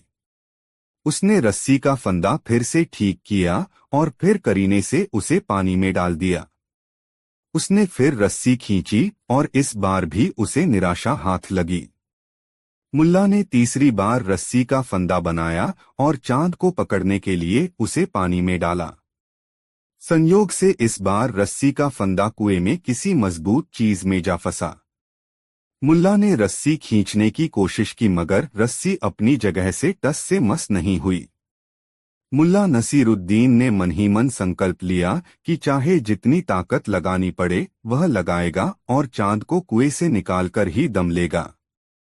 मुल्ला थोड़ा सुस्ताता फिर एड़ी चोटी का जोर एक करके रस्सी को खींचता। अंततः मुल्ला ने कुएं के मेहराब पर एक पांव को टिकाया और अपनी पूरी ताकत से रस्सी खींची। बार बार जोर लगाने और ढीला छोड़ने से रस्सी जिस चीज में फंसी थी उससे एक झटके में निकल गई और जोर लगाते ही मुल्ला नसीरुद्दीन चारों खाने चित गिरा। कुएं के मेहराब के चारों तरफ बने पक्के चबूतरे पर मुल्ला नसीरुद्दीन जब गिरा तो उसके सिर का पिछला भाग पक्की सतह से टकरा गया और इस चोट से मुल्ला नसीरुद्दीन की चेतना लुप्त हो गई। थोड़ी देर तक वह चित पड़ा रहा। जब धीरे धीरे उसकी चेतना लौटी और उसने आंखें खोलीं तो सारा आसमान उसकी आंखों के सामने था। जमीन पर चारों खाने चित पड़ा मुल्ला नसीरुद्दीन यह देखकर अपनी पीड़ा भूल गया कि आसमान में चांद सितारों की मजलिस में अपनी पूरी दमक के साथ मौजूद है। उसने मन ही मन खुदा को धन्यवाद दिया कि यह कायनात बर्बाद होते होते बच गई। फिर वह अपनी जगह से उठा और बिना कुएं के पानी में झांके अपने घर जाने वाली पगडंडी पर चल पड़ा। सामने आसमान में चांद दमक रहा था और चांद को देखकर मुल्ला नसीरुद्दीन सोच रहा था, आज मैंने समय पर नहीं देख लिया होता तो कुएं में ही डूब गया होता चांद। मुल्ला का हर कदम जो उसके घर की तरफ उठ रहा था बहुत तसल्ली भरा कदम था, जैसे उसने कोई किला फतह किया हो। दोस्तों, वीडियो को एक लाइक जरूर कर दे। दोस्तों, एक दिन मुल्ला नसीरुद्दीन अपनी बगिया के फूलों को पानी से सींच रहा था। उसी समय उसके पास एक आदमी आया और कहने लगा, मुल्ला जी, मैं आपके गुणों से बहुत प्रभावित हूँ। मेरी ख्वाहिश है कि मुझ में भी आपके जैसे गुण हों। मुझे आप अपना शिष्य बनाकर ऐसे गुर सिखा दें जिससे मेरा जीवन सफल हो जाए। लेकिन मुल्ला जी, आपको मेरा गुरु बनने से पहले मेरे एक प्रश्न का जवाब देना होगा। हाँ हाँ, पूछो, मुल्ला नसीरुद्दीन ने उस आदमी में रुचि लेते हुए कहा। उसे वह आदमी काफी दिलचस्प लगा। उस आदमी ने पूछा, सूरज निकलने के बाद सुबह से शाम तक लोग बाएं दाएं, आगे पीछे, ऊपर नीचे भागते हुए दिखते हैं। ऐसा क्यों नहीं होता कि दुनिया के तमाम लोग एक ही दिशा में चलें? यदि ऐसा होता तो कितना अच्छा होता। मुल्ला नसीरुद्दीन ने जब उस आदमी की बात सुनी तो उसे उसके साथ मस्खरी करने की सूझी। उसने कहा, अरे तू मेरा शिष्य बनने तो आ गया, मगर तू इतनी छोटी सी बात भी नहीं जानता। तू तो महामूर्ख है। अपने लिए महामूर्ख संबोधन सुनकर वह व्यक्ति बौखला गया और उत्तेजित होकर पूछने लगा, आपने मुझे महामूर्ख कहा? मैं आपको अपना गुरु बनाने आया हूँ, इस बात का भी ख्याल नहीं रखा आपने। मुझे महामूर्ख कह दिया, जबकि मेरा सवाल स्वाभाविक है। यह प्रश्न तो प्रत्येक जिज्ञासु के मन में उत्पन्न होना चाहिए। या तो आप मेरी शंका का समाधान करें या फिर मुझे बताएं कि मैं महामूर्ख कैसे हूं। अब मुल्ला नसीरुद्दीन के चकराने की बारी थी। उसने तो सोचा था कि मजाक की बात मजाक में ही निकल जाएगी, मगर यह तो अजीब हो गया। यह आदमी तो अब बेकाबू हो रहा है। कहा तो आया था यह मेरा शिष्य बनने, कहा अब बिफर कर मुझे ही गुरुता सिखाने लगा है। मन ही मन मुल्ला नसीरुद्दीन उससे निपटने के उपाय सोचने लगा। अचानक उसे कुछ ख्याल आया और उसने आगंतुक से कहा, मुझे जरूरत ही नहीं कि मैं तुम्हें परले दर्जे का बेवकूफ साबित करूं। मूर्खाम मूर्डों को कुछ भी साबित करने पर समझ में नहीं आता है। हाँ, मैं तुम्हें बताता हूं कि यह धरती नाव जैसी है। यदि एक ही दिशा में लोग भागने लगे तो धरती उलट जाएगी, इसीलिए धरती के लोग भिन्न दिशाओं में चलते हैं। समझ गए? समझ चुके तो गर्दन हिलाओ या हाँ कहो। जब वह आदमी संशय में पड़ गया, सोचने लगा, बड़ा शातिर है यह मुल्ला नसीरुद्दीन। मैं बचपन से पढ़ता आया हूं कि पृथ्वी गोल है और यह कह रहा है कि धरती नाव की तरह है। अगर कह दूं कि उन्होंने जो कहा मैं समझ गया तो तुरंत यह शख्स मुझसे कहेगा बेवकूफ। क्या खाक समझ रखते हो? धरती भी कहीं नाव की तरह उलट सकती है। और यदि कहता हूं कि यह बात मेरी समझ के बाहर है, तब तुरंत मुल्ला नसीरुद्दीन को यह कहने का अवसर मिल जाएगा कि अरे बेवकूफ, इतनी सी बात नहीं समझ सकते। उसे उलझन में देखकर मुल्ला नसीरुद्दीन ने पूछा, क्या हुआ? तुम कुछ कहते क्यों नहीं? वह व्यक्ति बोला, क्या कहूं? समझें तब भी और नहीं समझें तब भी मुझे आप परले दर्जे का बेवकूफ ही कहने वाले हैं। उसकी बात सुनकर मुल्ला नसीरुद्दीन ने हंसकर कहा, सबके सामने जीवन के ऐसे ही सवाल हैं, क्या करोगे? इतना तो मुझे पता चल ही गया कि तुम समझदार हो, इसलिए तुम मेरे शिष्य बन सकते हो। और उस दिन वह व्यक्ति मुल्ला नसीरुद्दीन का शिष्य बन गया। दोस्तों, कहानी कैसी लगी कमेंट बॉक्स में जरूर बताएं। निजी मामला बहुत मजेदार कहानी।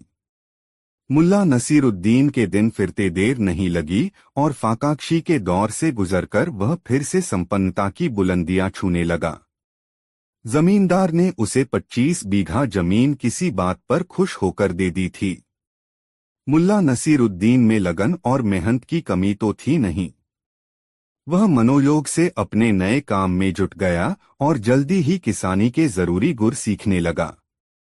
किस मौसम में कौन सी फसल उगानी चाहिए, किस फसल में कब कब और कितना पानी डालना चाहिए, किस फसल की कोड़ाई कब होती है, निराई के वक्त किन बातों पर ध्यान दिया जाना आवश्यक है, आदि बातें उसे जवानी की याद हो गईं।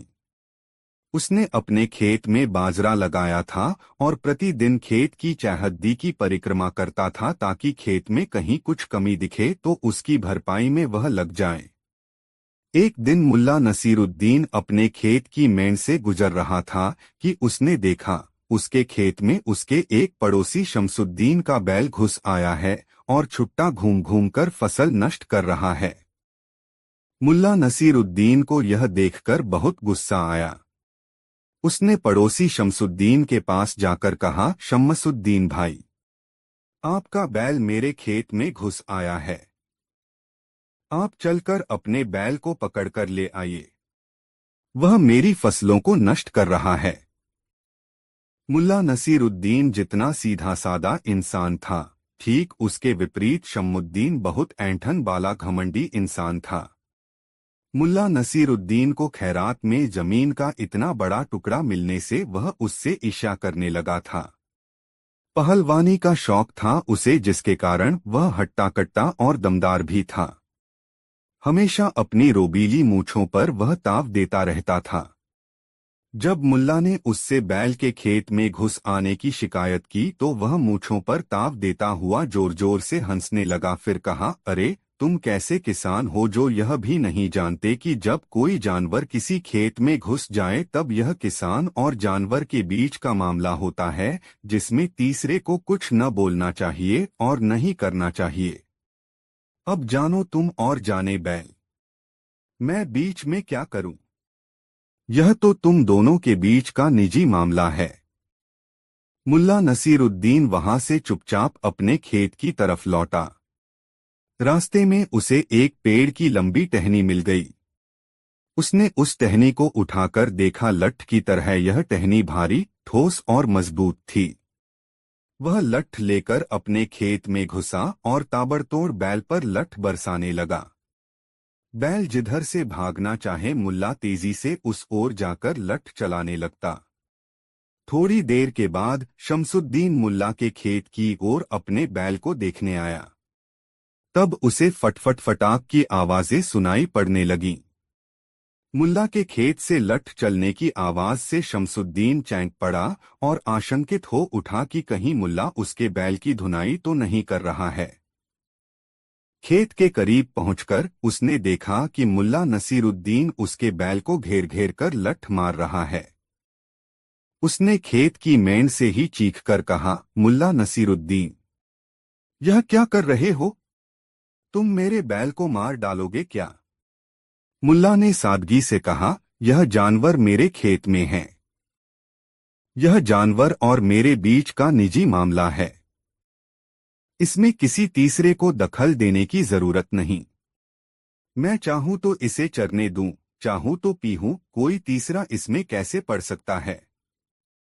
शमसुद्दीन के होश ठिकाने आ गए और उसने मुल्ला को वचन दिया कि अब वह बैल को कभी उसके खेत की ओर नहीं फटकने देगा।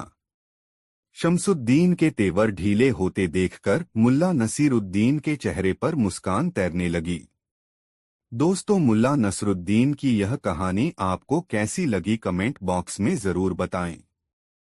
मुल्ला नसीरुद्दीन के दोस्तों ने जब उसकी पत्नी की बात सुनी तब वे मुल्ला से बोले, रहने दे यार, फिर किसी दिन लेंगे दावत का मजा। मगर मुल्ला नसीरुद्दीन अपनी पत्नी के स्वभाव से परिचित था। उसे विश्वास नहीं हुआ कि 6 आदमी के लिए बना पुलाव एक अकेली बिल्ली गटक जाएगी। उसने बहुत सहज भाव से अपनी पत्नी से पूछा, कितने चावल का पुलाव पकाया था? 1 सेर, उसकी पत्नी ने जवाब दिया। और उसमें गोश्त कितना मिलाया? मुल्ला ने पूछा। जितना लाए थे उसका चौथाई, मुल्ला की पत्नी ने जवाब दिया। तो 1 सेर चावल और आधा सेर गोश्त, कुल मिलाकर 1.5 सेर। और चावल में पानी भी जज्ब हुआ होगा। मुल्ला ने बदबुदाते हुए पत्नी से पूछा, तो लगभग 2 सेर पुलाव बिल्ली खा गई। और बिना उसके उत्तर की प्रतीक्षा किए वह दूसरे कमरे की ओर बढ़ गया। कमरे में उसकी पालतू बिल्ली थी, न छोटी और न बड़ी, मझोले कद की। उसने बिल्ली को गोद में उठा लिया और पत्नी के पास आया तथा पूछा, इसी बिल्ली ने पुलाव खा लिया न? बिल्ली को देखकर मुल्ला नसीरुद्दीन की पत्नी सहम गई और उसने गर्दन हिलाकर हामी भर दी। दरअसल मुल्ला नसीरुद्दीन ने भांप लिया था कि उसकी पत्नी झूठ बोल रही है, मगर वह उसे सबूत के साथ यह बतलाना चाह रहा था कि वह झूठ बोल रही है। पत्नी के हामी भरते ही मुल्ला नसीरुद्दीन ने रसोई में रखा तराजू उठाकर बिल्ली को तौला। संयोग यह हुआ कि बिल्ली पूरे 2 सेर की निकली, न कम और न ज्यादा। मुल्ला ने अपनी पत्नी से कहा, देखो पूरे 2 सेर है। अगर यह बिल्ली है तो बताओ कि पुलाव कहाँ है, और अगर यह पुलाव है तो बताओ कि बिल्ली कहाँ गई। मुल्ला के सवाल से उसकी पत्नी घबरा गई। उसने सच कबूल कर लिया कि उसने अभी तक पुलाव पकाया ही नहीं। मुल्ला ने बिना बिगड़े बहुत शालीनता के साथ अपनी पत्री से कहा, बेगम, अब पुलाव बना ही दो ताकि मेरे दोस्त यहाँ से तुम्हारे हाथ के बने पुलाव का जायका याद करते हुए जाएं। इसके बाद मुल्ला नसीरुद्दीन की पत्नी ने पुलाव पकाया। मुल्ला नसीरुद्दीन ने अपने दोस्तों के साथ पुलाव का मजा लिया। जब उसके दोस्त जाने लगे तब मुल्ला नसीरुद्दीन ने कहा, दोस्तों, यदि बिल्ली ने पुलाव नहीं खाया होता तो इस पुलाव का वह मजा ही नहीं मिलता जो हमें मिला। मैं तो इस पुलाव का जायका भूलने वाला नहीं। मुल्ला नसीरुद्दीन की बात सुनकर उसके दोस्त हंस पड़े और हंसते हुए विदा हुए। दोस्तों के जाने के बाद मुल्ला नसीरुद्दीन ने अपनी पत्नी को बहुत प्यार से समझाया, बेगम, किसी को खिलाने से कुछ कमता नहीं, लोगों की दुआ मिलती है। किसी को खिलाकर जो सुख मिलता है उसका आनंद ही कुछ और है। मेरा तो मन पुलकित हो उठता है जब दो चार लोग साथ खाने वाले मिल जाते हैं। उसकी बात सुनकर उसकी पत्नी अपने किए पर बहुत शर्मिंदा हुई और भविष्य में कभी भी ऐसा नहीं करने का वचन मुल्ला नसीरुद्दीन को दिया। वह अपनी पत्नी की बात सुनकर गुनगुनाने लगा, खाने वाले हम हैं, खिलाने वाला वो।